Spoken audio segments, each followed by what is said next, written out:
Boa noite, né? Vamos iniciar as gravações e se alguém mais for entrar na aula ao vivo, será muito bem-vindo.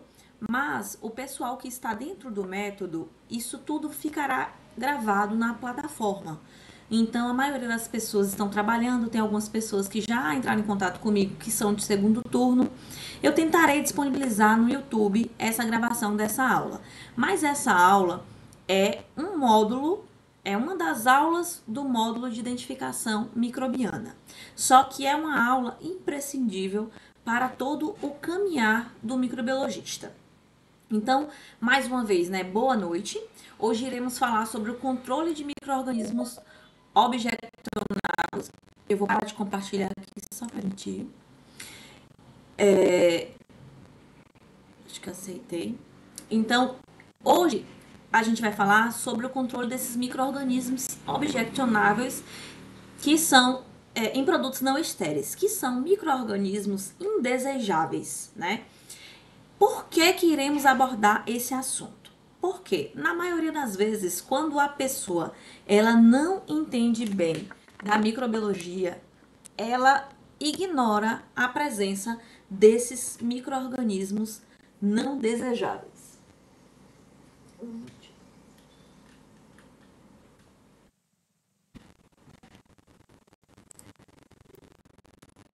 Então, para quem não me conhece,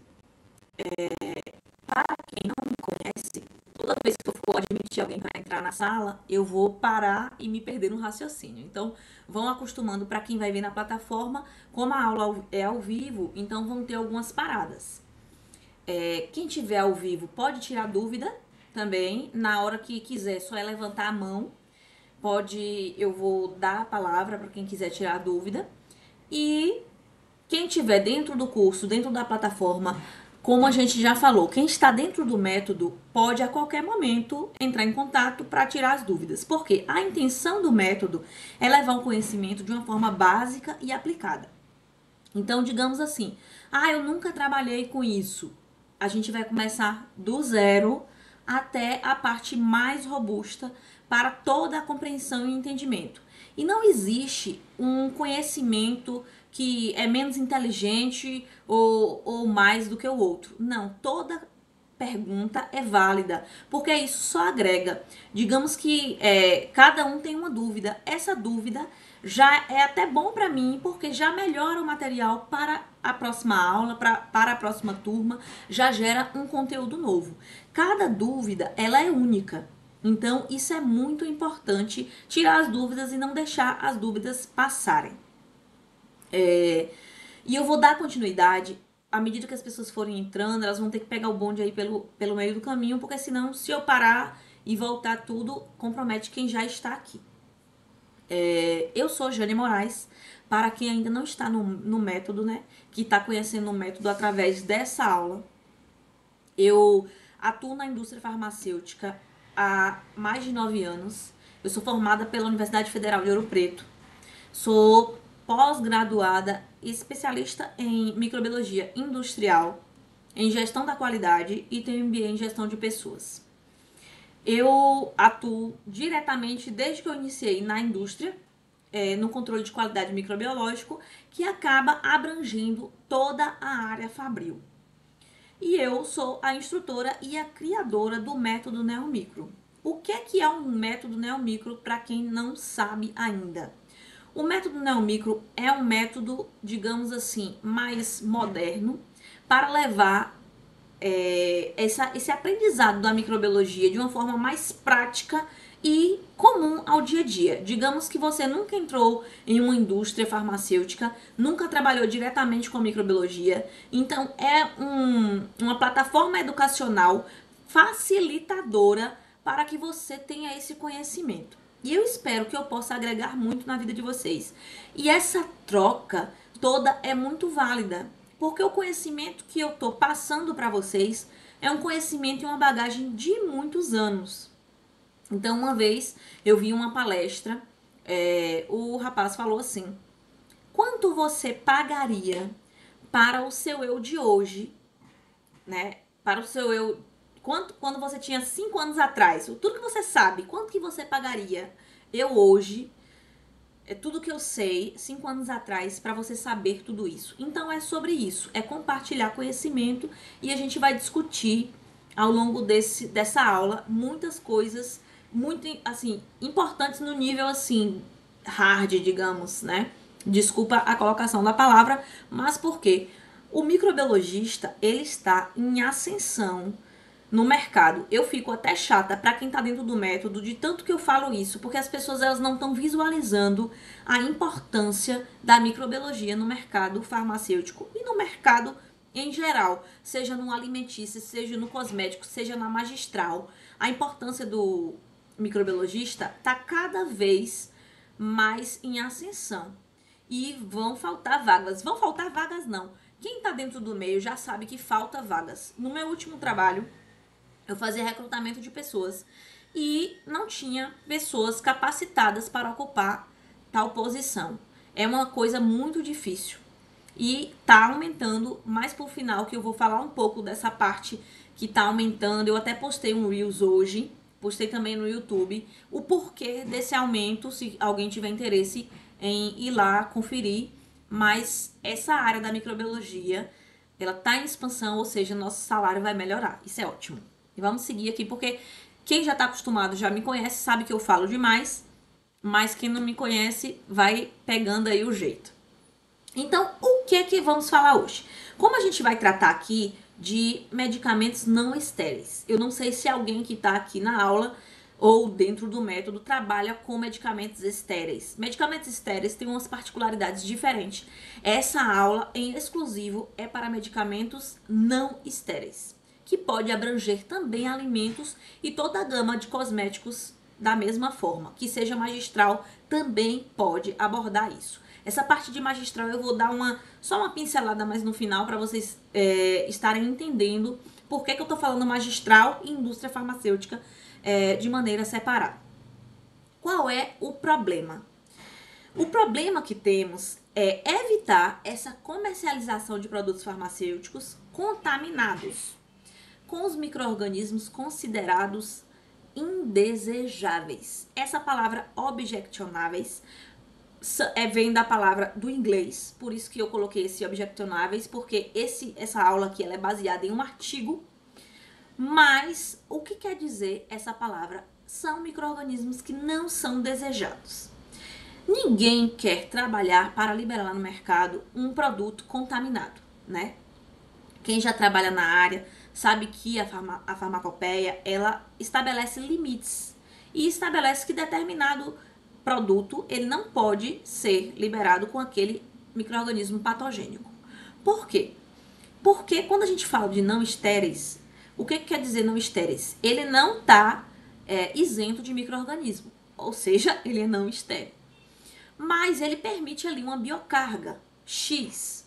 Mas dependendo da via de administração que ele estiver sendo usado, ele vai precisar pesquisar algum patógeno em específico.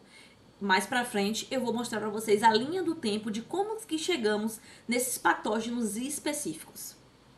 Então, qual é a questão crítica e o porquê dessa aula aqui hoje? A questão crítica é como essa empresa vai determinar qual micro-organismo é indesejável. Quais os critérios que ele vai utilizar de risco para liberar um produto ou não?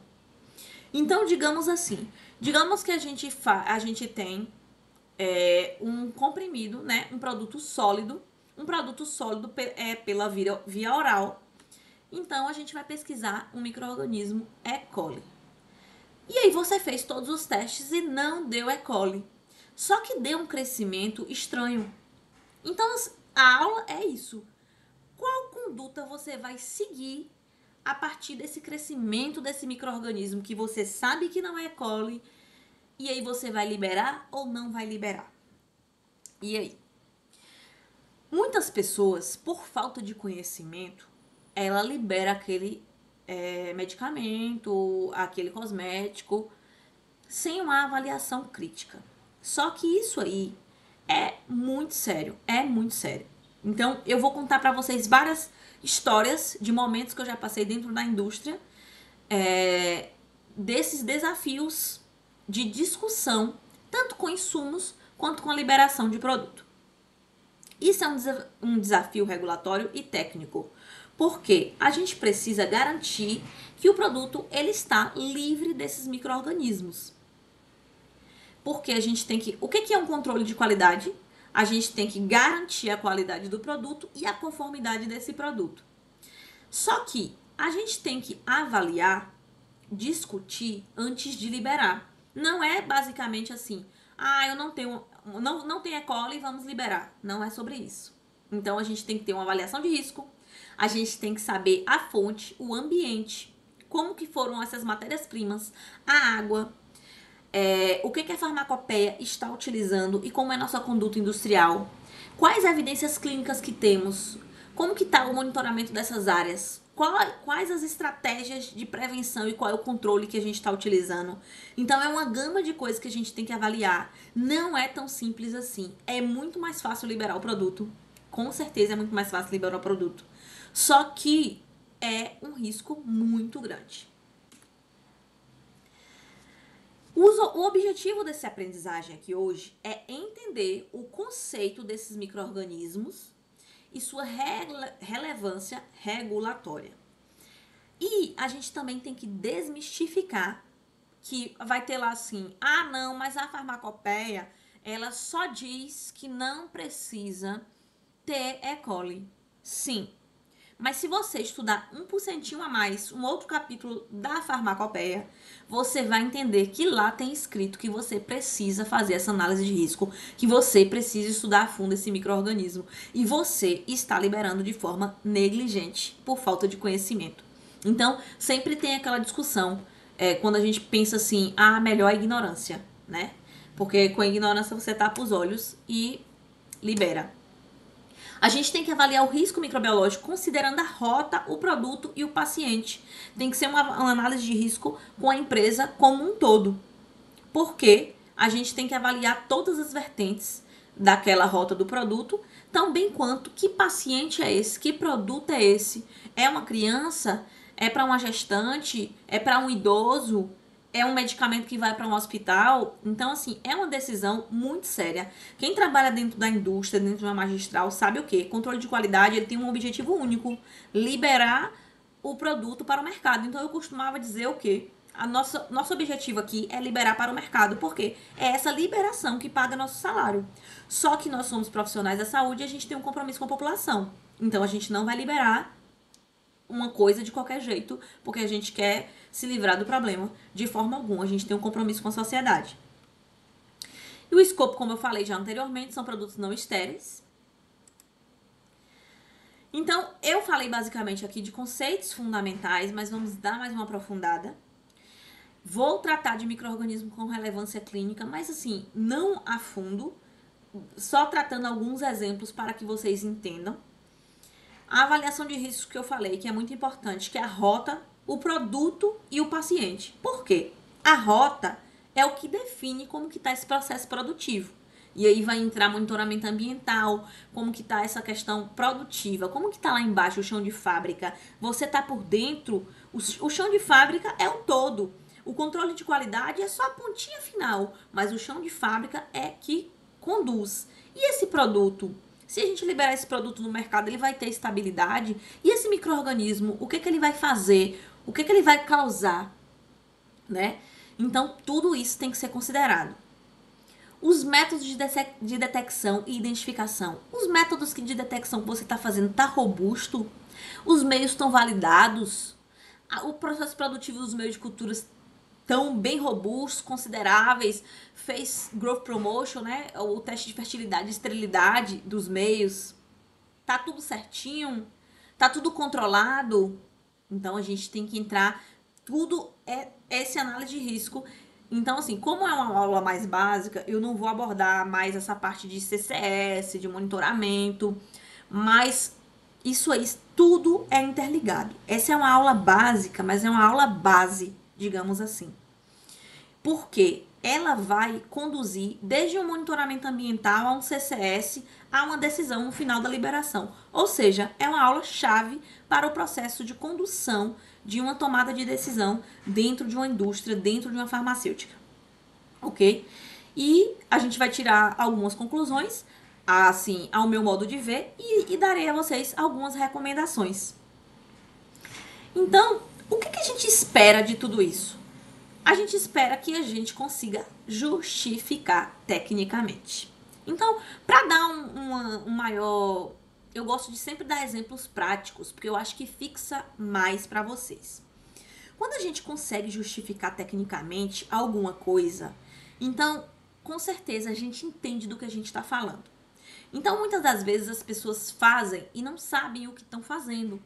Quando você não sabe o que você está fazendo por fazer e você não sabe justificar, você não sabe justificar para a Anvisa, consequentemente. Então, digamos que deu uma contaminação e você liberou aquele produto de uma forma consciente, que não era uma contaminação que, digamos assim, ia causar dano, ia causar degradação. Mais para frente vocês vão entender como a gente vai chegar nessas conclusões. E aí a Anvisa pegou aquele medicamento no mercado e questionou que estava com X micro-organismo. Não era um E. coli, digamos assim, que era o que a gente estava falando antes, mas que estava contaminado. E aí, como que você vai defender isso para a Anvisa se você não tiver esse estudo robusto, técnico e documentado? E aí você me pergunta, né? Como que você vai fazer essa justificativa?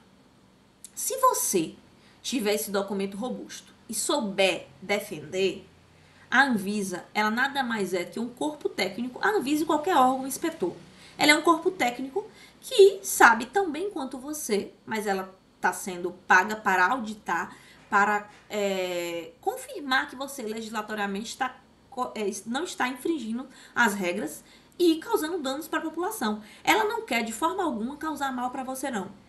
É um momento ali de discussão. Mas se você não tem respaldo técnico, você não vai a lugar nenhum. Mas se você tem respaldo técnico, digamos que você fez toda uma pesquisa no medicamento a fundo e sabe que aquilo ali não tem potencial agravante nenhum de risco para o paciente, e você consegue provar isso, você, digamos assim, vai conseguir dobrar a Anvisa com conhecimento. Então é sobre isso. Aí eu vou dar um exemplo de uma aluna do método.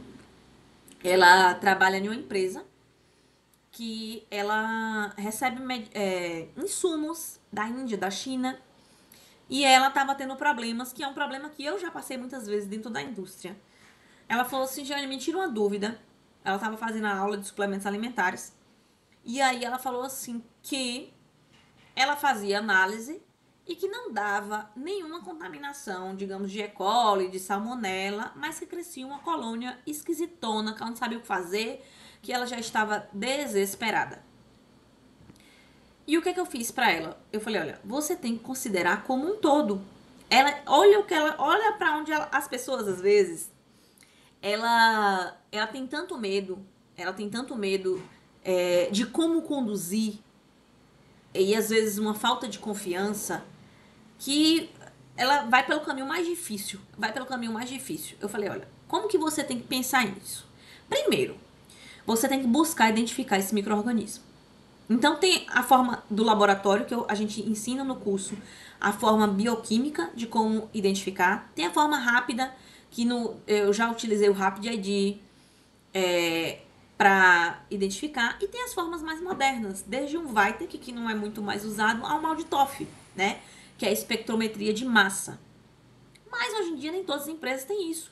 E hoje, particularmente, sabe, no meu íntimo, eu nem recomendo a pessoa, a empresa, a não ser que seja muito grande, que tenha muita necessidade de identificação de colônia. Porque existem empresas maravilhosas que fazem esse trabalho de identificação. Então, se você, digamos, tem um Malditoff que custa mais de 1 milhão hoje em dia, você vai ter que ter uma mão de obra qualificada para aquele equipamento. Você vai ter que ter uma demanda absurda só dedicada àquele equipamento, para cuidar daquele equipamento. Sendo que você pode coletar as colônias e enviar para uma empresa qualificadíssima. Você vai qualificar a empresa tudo certinho, documentar, e ela vai te dar o resultado para essa identificação. Ok. Identifica o micro-organismo. Se não for danoso esse micro-organismo, segue com suas análises. Para onde vai esse insumo no final? O que esse insumo vai fazer? Que tipo de rota? É para produto veterinário? É para produto para humano? É para produto estéril? Sabe o que ela estava fazendo? ela recebia o laudo lá da Índia, e a Índia tinha lá, digamos, pesquisa de endotoxina.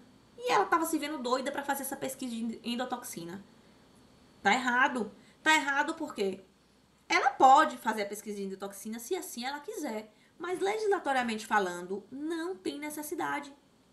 Por que não tem necessidade? Porque não é o escopo de trabalho dela.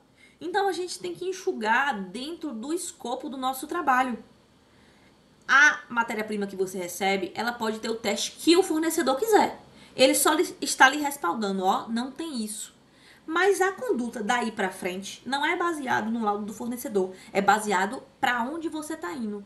O que você vai usar, para que você vai usar. Agora, em contrapartida, digamos que no nosso produto final, a gente faz análise de pseudomonas. E no laudo do fornecedor, ele não atesta que não tem pseudomonas. Aí tá o problema. Porque você tá comprando um insumo que diz assim: eu nem testei pseudomonas, não sei se tem ou se não tem. Só que no seu resultado final, você tem que dizer que não tem. Digamos que você testou e tem pseudomonas. Você pode questionar com o fornecedor? Não pode. Então, quanto mais robusto o laudo do fornecedor, melhor é para você. Mas não necessariamente você tem que replicar. Você tem que pensar qual é a conduta que você vai ter a determinada via de administração, rota do produto, paciente que vai utilizar. Então, são vários fatores englobados. Gente, a microbiologia, você nunca pode pensar de uma forma isolada em um problema. A gente tem que pensar como um todo. E cada vez mais a gente precisa pensar como um todo. Aqui eu falei mais ou menos o que já falamos. Lá na frente eu coloquei aqui esses capítulos da USP, que é o que a gente está se baseando. Porque lá na frente eu vou falar basicamente uma linha do tempo de como que foi ampliado essa parte microbiológica, digamos assim, o cerco apertando, as exigências aumentando. Antes, eu vou dar a linha do tempo, mas antes, só era exigido para o produto não estéreo, para o produto estéreo, a contagem de micro-organismos. Só para produtos estéreis. Depois, incluiu produtos não estéreis. Posteriormente, foi incluso a pesquisa de micro-organismos específicos. E depois, aí eu coloquei a contagem, né, que foi, primeiro foi os critérios de aceitação, depois a contagem e depois os micro-organismos específicos. E um fator que eu já falei para vocês é a rota de administração, que é um fator para avaliação na análise de risco de liberar um produto ou não liberar. Que seja produto, que seja insumo. Mas é muito interessante isso, porque eu já vou lá na frente, eu dei um pulo aqui, já fui lá na frente. Olha como que é essa linha do tempo. Mais na frente vocês vão ver em questão de datas. E estamos passando por outras adequações. Por exemplo, em setembro desse ano, as adequações das indústrias alimentícias. O cerco está apertando. Aí agora as adequações das magistrais. As adequações das indústrias farmacêuticas ao anexo 1. Por quê? Porque quem nunca ouviu falar na Pix, não é o Pix Dinheiro não, a gente gosta de Pix Dinheiro, mas é o Pix, que é a internacionalização dos critérios que a Anvisa utiliza da farmacopeia para a gente ter um padrão global. Digamos assim, a gente produz o medicamento aqui no Brasil e a gente consegue comercializar ele no exterior. Essa é a intenção da Pix. Ou seja, isso aí vai exigir maior rigorosidade, maior critério na liberação, que seja de um produto, que seja de um insumo. Quanto mais a régua sobe, particularmente, gente, eu amo, tem profissionais que não gostam, porque dá trabalho. Quanto mais a régua sobe, a gente tem que revisar procedimento, a gente tem que trabalhar mais, a gente tem que criar documentos mais robustos, a gente tem que ter uma análise mais crítica. E o que é mais interessante dessa robustez toda é que quanto mais robusto fica, não é que fica específico, é que fica mais abrangente. A gente consegue raciocinar, a gente consegue discutir. Cada fábrica tem seu perfil, cada fábrica tem sua linha de raciocínio e não existe, digamos, uma receita de bolo, não. É conhecimento técnico aplicado, discutido e racionalizado. Então, por que tudo isso importa? Vocês vão ver que eu já falei algumas coisas e vou voltando porque eu vou acelerando, minha cabeça é acelerada. Por que isso importa? Porque a presença de um micro-organismo além de poder causar danos à saúde, ela pode comprometer a eficácia do produto. Quando você toma um medicamento ou qualquer coisa, um suplemento alimentar, digamos assim, ó, que seja um suplemento alimentar, você está querendo o quê? Melhorar a sua condição de saúde. Se for um medicamento, quem toma um medicamento, ele não está bem de saúde. Provavelmente ele está com algum problema. Que seja um déficit de alguma coisa, que seja uma coisa mais básica, que seja uma gripe, o corpo está desestabilizado, ele está debilitado. Se você toma um medicamento, digamos que você toma um medicamento para febre, você deu um medicamento para febre para o seu filho, e esse medicamento está contaminado. Qual é o impacto desse medicamento contaminado? Ele pode não ter eficácia. Pense o quão grave que é isso, gente, uma febre que é tão grave, e esse medicamento, ele não está combatendo a febre porque ele perdeu a eficácia. Gente, é muito sério, é muito sério. Além disso, a gente pode causar, né, infecção em populações de risco, pessoas debilitadas, como eu falei, mas a gente não pensar, digamos que a eficácia tá 10 de 10, mas você deu para uma pessoa debilitada, e quando a pessoa tá debilitada e você coloca um micro-organismo patogênico dentro daquele corpo, no ruim, o mais básico, digamos assim, que tem uma salmonela e a pessoa deu uma infecção intestinal. Se a pessoa já está debilitada e tem uma infecção intestinal, ela vai o quê? Piorar seu quadro. Se é um idoso, pense aí. Às vezes a gente fala assim, infecção intestinal como se fosse uma coisa básica, mas pode levar a uma desidratação. Então, para um idoso, é uma situação grave. Então, o simples, eu estou indo para o simples, para que vocês pensem de forma abrangente, que o simples não é nada simples. Tá entendendo? Além disso, ele pode alterar a estabilidade físico-química do produto. Ou seja, é mais grave ainda. E aí, essa frase pra mim, ela é imprescindível. E cada vez, em cada curso que eu vou, cada seminário, cada pós-graduação, bate mais nessa tecla. Testes finais não garantem segurança total. A prevenção é o essencial. Por quê? Seja no medicamento não estéreo, seja no medicamento estéreo, o que vale é o processo como um todo. É garantir a segurança do processo. Por quê? Não adianta. Claro que isso é farmacopeico, que a gente segue esse plano de amostragem, como a farmacopeia manda, tem um plano de amostragem robusto, que estatisticamente cobre todo os produtos que serão liberados. Mas digamos que estamos produzindo um lote de 10 mil unidades. 10 mil unidades considerando um estéreo, porque para um não estéreo 10 mil unidades é pouco. Mas vamos considerar 10 mil unidades. O lote de 10 mil unidades, a gente vai analisar 10 frascos, digamos assim. É a condição amostral, são esses 10 frascos. Gente, qual a chance de liberar um produto ruim para o mercado? Grande chance. Você não analisou todos. Eu sei que isso é farmacopeico, eu não estou indo ao caso aqui. Mas eu quero só que vocês levem ao raciocínio mais abrangente. Se você não garante uma segurança no processo produtivo, na base, tem grande chance daquilo dar ruim. Porque digamos que é um tiro no escuro o que você tá dando. Então é muito sério. Parece brincadeira, mas a gente sempre, quando tá fazendo treinamento dentro da indústria, a gente fala assim: pense se você está dando para um familiar seu. E um exemplo mais recente que eu tive de um professor, que era até de medicamento estéreo, a gente não sabe o que vai acontecer com a gente amanhã, em momento nenhum. A gente não tem esse controle. E ele contou essa história e me marcou, assim. Eu gosto de contar história para marcar vocês e vocês ficarem, né, entendendo todo o raciocínio, a lógica do negócio. Ele sofreu um acidente e teve que fazer uma cirurgia de emergência. Era na cervical, não lembro qual C que era. C5 parece, se não me engano, não interessa, não vem ao caso. E assim, ele apesar de ter sofrido um acidente e ia pra sala de cirurgia, ele estava totalmente consciente.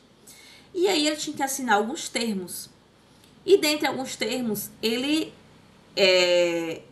tinha que aceitar um medicamento que ia tomar, era um medicamento estéreo. E ele trabalhava em uma indústria de estéreo. Olha que cabuloso essa história.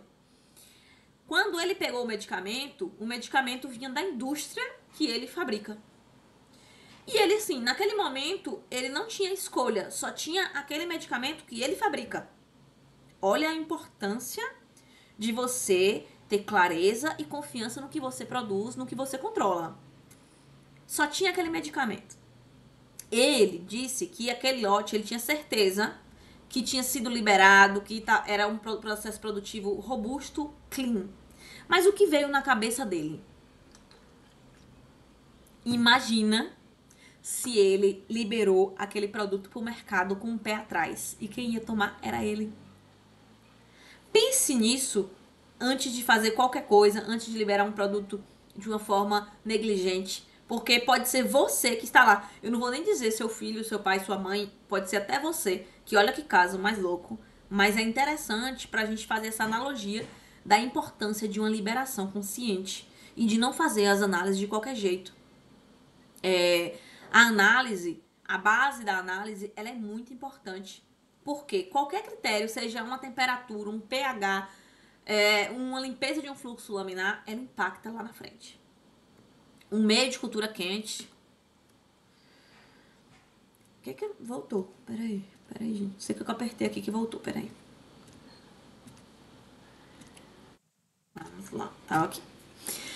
Então, aqui a gente vai falar de alguns micro-organismos que são frequentemente considerados indesejáveis. O que são esses micro-organismos indesejados? São os micro-organismos que estão lá na tabelinha da farmacopeia, são dentro dos limites, os micro-organismos que não podem ter. Então, eu coloquei aqui alguns exemplos comuns, né, que é Staphylo, E. coli, Pseudo, Cândida e bactérias gram-negativas bilitolerantes. Tem salmonela também, mas são um dos micro-organismos que, assim, que a gente considera bastante crítico e que a gente faz teste específico para a pesquisa deles e eles não podem ter. Só que a gente não pode se apegar só a isso, só a eles. Ah, não tem estafilococcus não. Não é estafilococcus. Vou liberar. A gente tem que ligar os olhos, as antenas, os radares, porque não é apenas isso. Então, quando um micro-organismo é indesejável, depende da combinação de diversos fatores, como eu falei. Então, você vai ter que saber qual a característica daquele micro-organismo, qual a toxinogênese dele, esporulação e todas as características dele. Ele tem um perfil. Então, essa aula aqui é de identificação microbiana, né? É do módulo de identificação microbiana. Então, o RAI, ele já, essa aula, inclusive, já está dentro do método. Ele detalha tudo, porque é muito importante essa parte básica para a identificação microbiana. E a gente faz a identificação através de testes bioquímicos. E um teste muito básico, porém robusto, é um teste de Gram. Então, tudo inicia com o teste de Gram. Então, você tem que avaliar as características desse micro-organismo. Depois, como eu disse, qual vai ser a rota de administração nesse paciente para avaliar o impacto. Qual a composição desse medicamento que vai ser liberado? Qual a população-alvo? E aqui eu coloquei a atividade de água no produto. Quem já trabalhou com isso, a gente consegue fazer skip lot, né, com atividade de água, que é um outro mecanismo de liberação de um produto, que está escrito isso na farmacopeia brasileira, ninguém inventou não, e tem detalhado na USP. Então, você pode implementar atividade de água e fazer liberação do seu produto em skip lot. Inclusive, é um módulo que tem dentro do método.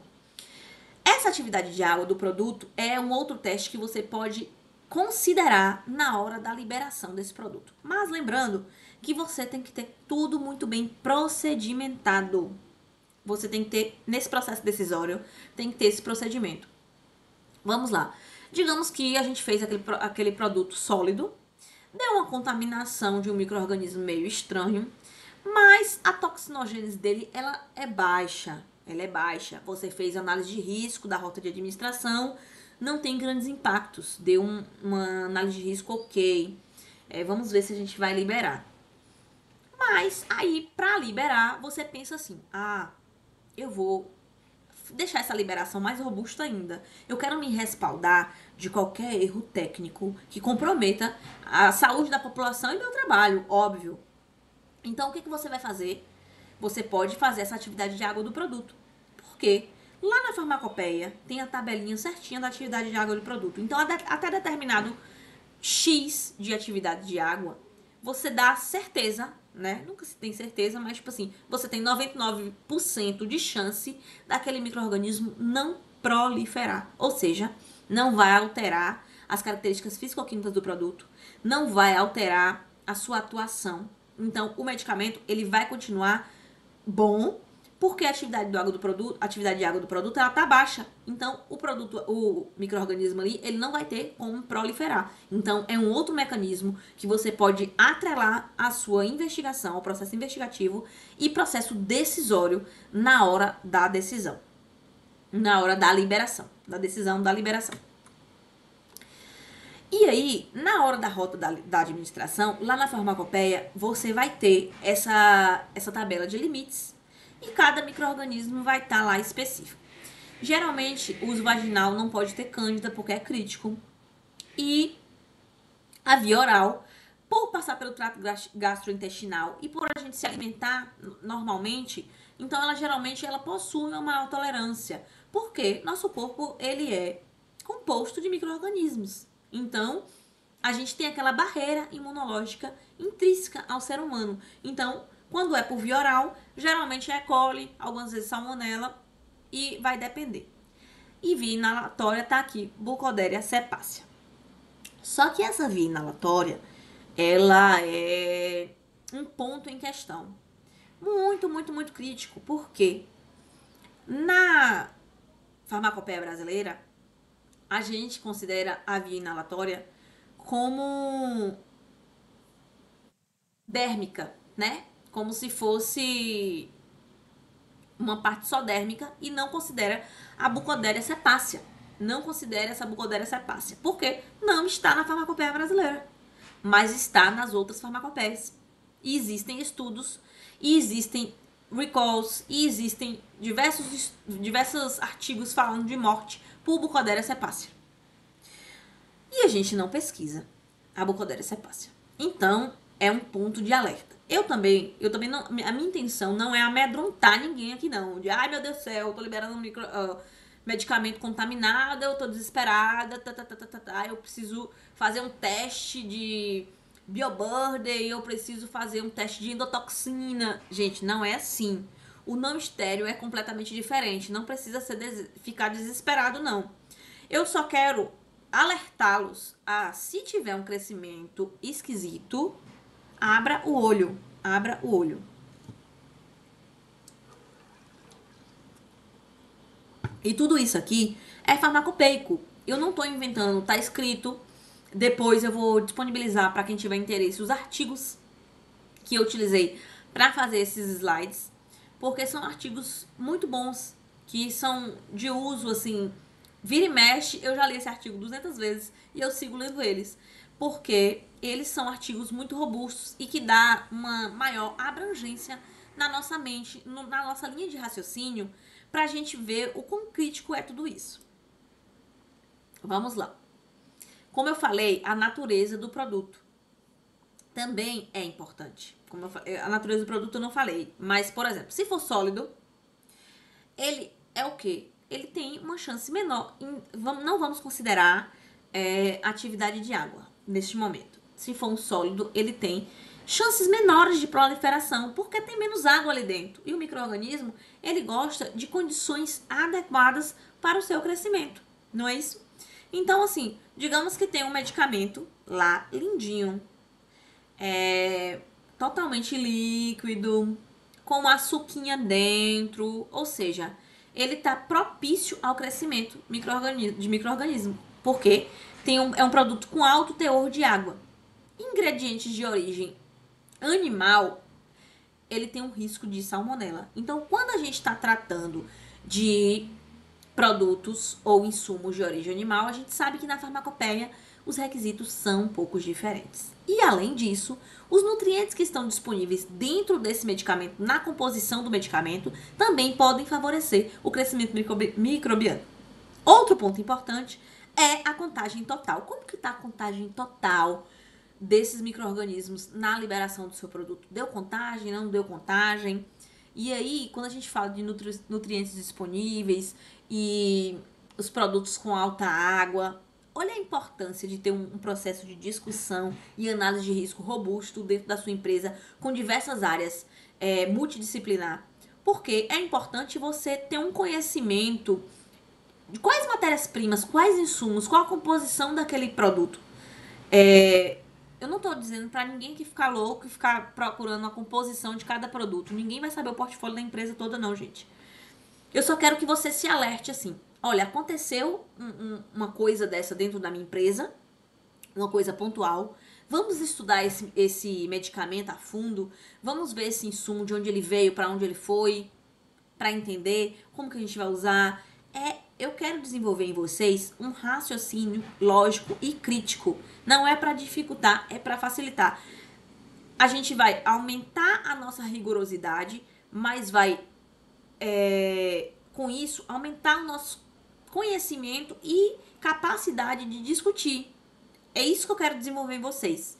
Não me interessa que ninguém aqui fique decorando os micro-organismos, porque o dia a dia vai levar para vocês essa praticidade em saber que essa rota, por exemplo, como eu já falei várias vezes aqui, vocês vão até fixar, se é via oral, provavelmente não pode ter um micro-organismo E. coli. Isso aí é o dia a dia que vai lhe levar. Mas eu quero que você entenda o porquê. Porque quando você entende o porquê, você vai entender toda a linha de raciocínio e a importância por trás disso. Como eu já falei, né? Os pacientes imunocomprometidos, né? Que são os pacientes que estão hospitalizados, têm uma maior suscetibilidade de ser acometido por esse medicamento. Digamos que a gente faz processo produtivo para a área hospitalar. Olha quão grave é isso. Eu ia falar mais pra frente, mas eu não me aguento. Eu não aguento segurar a ansiedade de dar o spoiler. Olha, a ansiedade é meio tóxica, né? Porque essa notícia foi recente, é uma notícia bem triste. Mas eu só quero ressaltar aqui essa importância da análise microbiológica como um todo. Recentemente, morreram 100 pessoas na Argentina por uma contaminação microbiológica no hospital. O medicamento, ele foi administrado para os pacientes e 100 pessoas morreram. Tem noção do que é isso? É muito, muito grave. E esse risco, ele varia conforme a condição clínica. Aí vão ter os métodos de detecção, que a gente não vai abordar aqui, mas cada micro-organismo específico vai ter seu teste específico, né? Quem já trabalha com isso sabe como a gente faz. Então, por exemplo, se a gente vai pesquisar um E. coli, que é o que a gente está falando aqui, a gente vai pegar esse produtinho, colocar no TSB, né? Incubar, aí é todo um processo. A gente vai incubar, depois a gente vai enriquecer no caldo Maconque, depois a gente vai estriar no meio seletivo e depois esperar essa leitura. É todo esse processo para a identificação, esses métodos de detecção, para a identificação desse possível micro-organismo que está sendo pesquisado. A identificação microbiana posterior, caso dê uma contaminação, ela existe a identificação microbiana fenotípica e a identificação microbiana genotípica. A fenotípica são sistemas bioquímicos, que existem os sistemas bioquímicos automatizados e existem os não automatizados também. As técnicas antigas, elas funcionam, pode acreditar. E a genotípica, que é CPR, que é sequenciamento e ribotipagem. Então, vai depender do que está à sua disposição, mas é imprescindível uma identificação microbiana. Então, quando a gente vai fazer aquele checklist lá no final, se estamos fazendo essa decisão de indesejável ou não, a gente tem que saber, como eu já falei, se o micro-organismo isolado, o que deu crescimento, ele foi identificado, que micro-organismo é ele? O produto, ele permite crescimento, você avaliou a atividade de água, que é o que eu falei, para dar mais robustez ainda na sua liberação. Essa rota expõe tecidos vulneráveis? Qual a rota de administração? Qual paciente que está sendo alvo? É um produto que vai para a via hospitalar? É um produto que não vai para a via hospitalar? Então, toda essa linha de raciocínio, ela deve ser abordada neste momento. E aqui, eu coloquei mais um caso, que eu dei o exemplo da Argentina. E aqui foi um recall por contaminação de Burkholderia. Então, esses produtos eram um produto dermato, né? Que estava contaminado com Burkholderia e teve o recall. E se você pesquisar, isso aqui é mais comum do que você imagina. A gente não tá aqui para fazer uma aula de show de horror, não. Mas eu só quero que vocês entendam a importância do microbiologista nesses processos decisórios. E então, o quão importante é a identificação microbiana para essa decisão de uma liberação de um produto ou não. E vamos falar alguns erros comuns. Muitos dos erros comuns nessa liberação é porque muitas pessoas, elas confiam única e exclusivamente na norma. Eu não sei se por ignorância ou por negligência, né? Porque às vezes quando você não sabe, né? Você não sabe. E aí você não sabe como agir, beleza. Mas quando você sabe, você tá sendo negligente. Você não pode se apegar a só o que está escrito nas normas, aquele quadrinho que deu a farmacopeia. Porque, gente, a gente está numa era que é tudo moderno, que é tudo muito rápido, que é tudo muito abrangente, é tudo muito discutido. Tudo está muito às nossas mãos para a gente se apegar a uma tabela de limite microbiano. Então, eu também não estou dizendo que você não pode liberar nada. Não, eu só quero que você tenha um raciocínio crítico antes da liberação. Então, você tem que priorizar a detecção de contaminação em vez de implementar medidas preventivas robustas. Por quê? Você tem que focar não só nos testes finais. Você tem que fazer todo esse processo preventivo. Uma das coisas que eu tenho ouvido muito e que é pura verdade e que eu sempre falei é que não adianta você ter documento e não fazer nada com esse documento.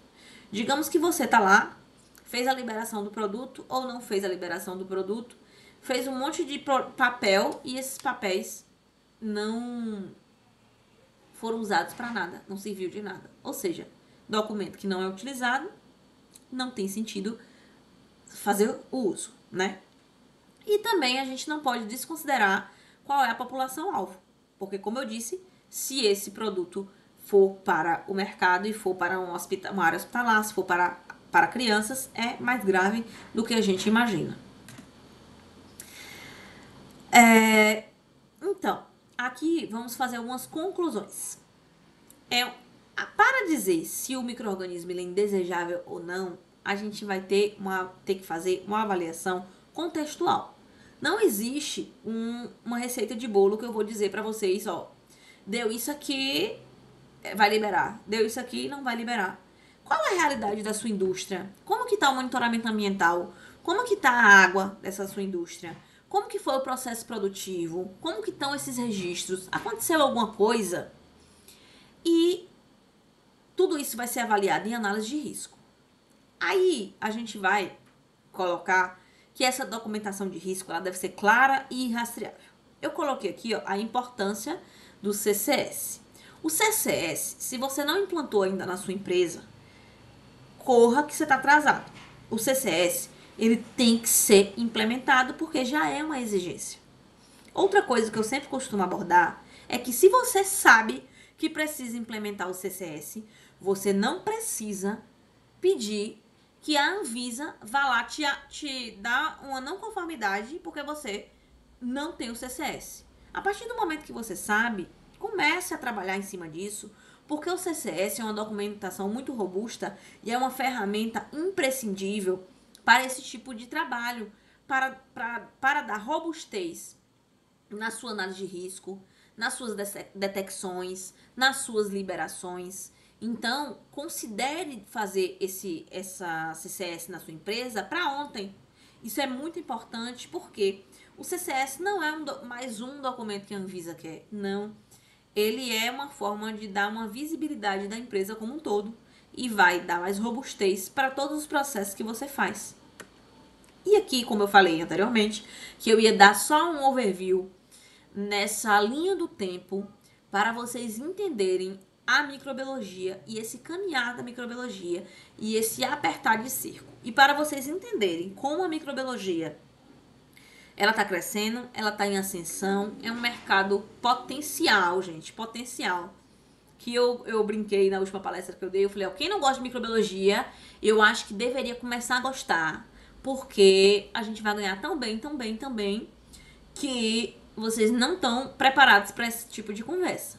Porque o mercado não tem microbiologista, não tem especialista em microbiologista. Então, assim, não tô falando para você começar a fazer uma coisa que você não gosta. Não. Mas começa a estudar e talvez você vá se apegar, você vai gostar. Mas no final, o adulto, ele gosta do que ele é recompensado. E acredite, é um mercado que poucas pessoas se interessam. E é um mercado que está em ascensão. Principalmente no Nordeste. Na Bahia é escasso. Mas eu vou, depois que eu passar toda essa linha do tempo, a última data que eu vou falar é 2025. O nosso marco hoje, o porquê desse boom da microbiologia, tá? Então, a microbiologia, ela é muito, muito nova. Em 1994, é que foi implementado esse teste, né? Esse teste de aceitação para produtos não estéreis. Em 2006, isso na USP, tá? Na USP, que é a farmacopeia americana. Em 2006, teve essa harmonização internacional. Beleza. Só que apenas foi efetivado em 2009. Ou seja, essa pesquisa, né, de micro-organismos em produtos não estéreis foi implementado em 2009. Ou seja, tem 16 anos. Gente, quando eu fazia faculdade, de longe, o microbiologista ele tinha a visibilidade que tem hoje. Vocês não têm noção de como o mercado está crescendo, de como a gente precisa de profissionais robustos. Inclusive, eu tenho pessoas que trabalhou comigo lá no início, no meu primeiro trabalho, cheio de dúvidas em relação às coisas de hoje. E as coisas têm avançado de uma proporção assim que eu não sei explicar. E assim, eu confesso para vocês que para nós profissionais e quem tá estudando, quem tá buscando, não tem limite. Vai ser total sucesso, total sucesso. Porque o mercado vai pagar melhor para quem entende de microbiologia. Ah, mas eu quero garantia da qualidade. Gente, imprescindível, imprescindível quem trabalha na garantia da qualidade saber microbiologia. Hoje, um profissional que está na qualidade e não sabe microbiologia, socorro, viu? É difícil até de trabalhar. Vamos lá. Aí, em 2006 para 2000, até 2015, foi essa mudança de paradigma. Por quê? Começou a implementação do monitoramento ambiental. Por que o monitoramento ambiental foi implementado? Porque eles começaram a perceber que só aquele teste final não era suficiente, não protegia o paciente como um todo. Então a gente precisava ter esse acompanhamento de todo o processo produtivo. Então eu digo que a base. Aí, em 2015, como eu coloquei aí o resultado final, então foi esse controle de bioburden, ou seja, biocarga do medicamento não estéril, que é um teste, apenas um indicador, mas é um teste robusto, que é muito importante. Vamos lá. E a revisão mais recente, né, que foi essa discussão que eu coloquei aqui, que são esses artigos que vão estar nas referências, e quem quiser eu vou disponibilizar também, que foram essas limitações dos testes microbiológicos. E uma outra coisa que eu vou colocar aqui, que é 2025, que não está no slide, mas eu preciso falar isso para vocês. A gente está passando por uma transição tremenda na microbiologia, que eu falei anteriormente, que eu tinha postado um Reels hoje sobre isso. Por quê? Nas farmácias magistrais, que são as farmácias de manipulação, até então ela funcionava, digamos assim, como uma farmácia normal de dispensação. Então, eu costumo dizer que tinha um super-homem lá, um farmacêutico multifuncional responsável por ela, que teoricamente aqui para nós assinava como responsável, mas não tem como um profissional apenas dar conta de todo o escopo de uma farmácia que seja de magistral. Porque envolve garantia de qualidade, envolve documentação, envolve controle de qualidade. Que profissional é esse? Ele não dorme ou o dia dele tem 48 horas para ele dar conta de toda essa abrangência da farmácia. Só que a legislação está mudando. E é aí que eu digo o boom do farmacêutico, principalmente do microbiologista. Agora a Anvisa tem como obrigatoriedade ter um profissional responsável, digamos que você é biomédico, e você pode ser responsável pelo controle de qualidade microbiológico da farmácia. O que a Anvisa não aceita mais? A Anvisa não aceita que esse farmacêutico que assina pela farmácia seja responsável por tudo, porque a Anvisa percebeu que um ser humano só, ele não tem capacidade de controlar tudo aquilo. É humanamente impossível. Compreende? Então, onde eu quero chegar com isso? Vai faltar profissional no mercado. Não tem pessoas qualificadas.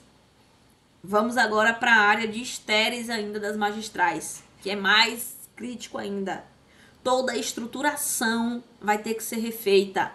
Profissionais da microbiologia vão ser os profissionais mais requisitados, independente da área. Se você é bom em sistema de ar, você é importante tão quanto. Se você dá garantia da qualidade e está estudando microbiologia, você está à frente de quem não está estudando. Você está se destacando no mercado. Então, não é porque é minha área. Eu quero incentivar vocês a se dedicar a essa área porque falta profissionais na área. Então, por que o método? Porque o mercado não tem profissionais capacitados. Então, a minha intenção é capacitar vocês. E aí eu coloquei aqui, isso aqui é uma foto do último congresso que eu fui, que pra mim isso aí traduz muita coisa, traduz tudo. Os resultados microbiológicos, eles são fotografias do passado dos nossos processos. Por que do passado dos nossos processos? Porque quem trabalha com microbiologia sabe, porque a gente analisa hoje e o resultado sai daqui a 24 horas, 5 dias, 7 dias, 14 dias. Quando o resultado saiu, o processo já passou. Então, aquilo ali, digamos que a gente trabalha com a máquina fotográfica analógica. Lembra antigamente, não sei se alguém é dessa época, mas você tirou aquela foto analógica, mandou para um estabelecimento para revelar o filme. Esse é o processo da microbiologia, foi revelar o filme. E quando você chegou, saiu a fotografia daquela viagem que você fez. Então, essa fotografia da viagem é o processo produtivo. Então, esses resultados microbiológicos é o que importa, porque fotografou o passado. Só que se você não garantir um processo robusto e bem acompanhado, deu ruim. Entende a importância do todo desse processo? E eu gostaria de agradecer, né, a vocês pela atenção, por me ouvir esse tempo, né? Eu espero que tenha engrandecido na vida de vocês, no conhecimento de vocês, em mais uma aula desse módulo, que está incrível. Ainda não acabamos de gravar, ainda faltam algumas aulas, né? Mas isso aqui é mais uma aula que eu quero que seja mais abrangente para vocês. Se vocês tiverem dúvidas, podem falar, né? Quem tá aqui pode falar. Quem tá dentro do método que não pôde assistir a aula também, pode mandar aula, pode mandar pergunta na aula, lá que tem a comunidade que a gente atende e será um prazer atender. Quem tiver ou precisar do contato do WhatsApp também para tirar dúvidas, tanto pessoas dentro do método como fora do método. Eu tava conversando com uma ex-colega minha de trabalho, eu falei assim, não, eu não vou poder fazer seu curso agora e tal e tal. Eu falei, gente, conhecimento é para ser compartilhado.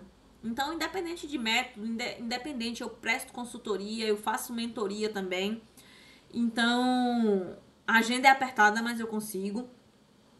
Mas, se você precisar tirar uma dúvida, nenhum profissional, ele é uma pessoa fechada que não possa tirar dúvida. E eu sempre falo para os meus colaboradores que a gente não tem medo, não tem que ter medo de ter dúvida, a gente tem que tirar dúvida. Porque a partir do momento que a gente entende, né, fica melhor para tudo. Então, assim, quem tá dentro do método, isso aqui vai ficar tudo na plataforma, os slides, como sempre, as gravações, os materiais. Lembrando que todos os nossos módulos têm ferramentas de IA atreladas a ele para ajudar no estudo. Como eu sempre falo, a IA, ela não é uma muleta, ela é uma ferramenta para acelerar nosso aprendizado, nosso estudo. É uma forma aceleradora para a gente fazer bom uso, para não perder tempo, digamos assim. Então, quem ainda não faz parte do método, que tiver interesse, que tiver dúvida, quer saber como é que é o método, aqui tá o QR Code. Você pode conhecer a página, você pode querer comprar só um módulo específico, como você pode estar dentro do método como um todo, que você tem acesso a todos os módulos que estão lá na página. Tá aí o QR Code do site. Se tiver dúvida, falou assim, eu quero comprar, mas tem dúvida, chama. Tem o e-mail, né? Se quiser o contato do WhatsApp, fala também. E eu gostaria de agradecer, né? Por essa troca, por esse momento. Aqui tá meu Instagram, eu sempre posto conteúdo lá. Aqui tá meu LinkedIn e também tem o canal do YouTube. Na próxima semana eu estarei subindo essa aula no YouTube para quem tiver interesse ou quiser passar para algum colega de trabalho. Muitas pessoas são de segundo turno, não conseguem assistir e já me mandaram mensagem. E as pessoas do método que também não conseguem assistir. Eu compreendo perfeitamente, porque eu também faço pós-graduação e dificilmente eu consigo assistir. Para além disso, eu não aconselho a todo mundo fazer isso que eu faço. Mas eu gosto muito de assistir as aulas no 2.0. E aí, quando você tá ao vivo, você não consegue assistir no 2.0.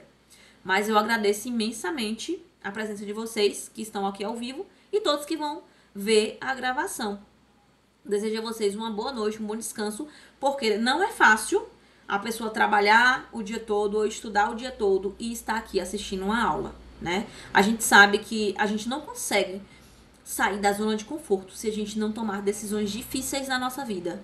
E o caminho de estudar e o caminho de buscar mais conhecimento, melhor, ter ambição por esse conhecimento e por nossa evolução é só benéfico e a gente vai colher os frutos. Pode confiar que o trabalho devolve e devolve muito, tá? Muito obrigada, espero que tenham gostado e uma boa noite para vocês.